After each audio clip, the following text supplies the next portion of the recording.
चला तर आज आमच्याकडे रक्षाबंधन होणार आहे आणि सगळेजण इथे येणार आहेत म्हटल्यानंतर स्वयंपाक तर जास्तीचा असतोच, त्याचबरोबर चपात्या सुद्धा जास्तीच्या असतात. तर अशा वेळेला ना 2 तव्यांवरती कशा प्रकारे चपात्या शेकायच्या हे मी नम्रताला शिकवत होती. तर म्हटलं त्याचबरोबर तुम्हाला पण दाखवूया. 2 तवे ठेवलेले आहेत. तर आधी ना डाव्याकडचा जो तवा आहे त्याच्यावरती चपाती थोडीशी शेकून घेतली. त्यानंतर मग ती उजव्या तव्यावरती शिफ्ट केली आणि एका साईडला पूर्ण शेकून घेतली. तोपर्यंत दुसऱ्या तव्यावरची चपाती जी आहे ती 2 साईडने थोडी थोडी शेकून छान होते.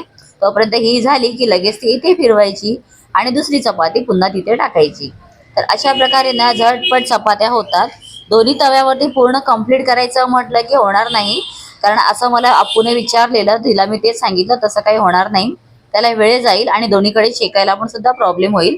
त्यापेक्षा एका तव्यावरच ना असं शेकायचं आणि दुसऱ्याकडचं इथे ट्रान्सफर करायचं. तर तुम्हाला ही पद्धत कशी वाटली मला सांगा. आणि मी तर चपात्या 2 तव्यावरती छान शेकल्यास.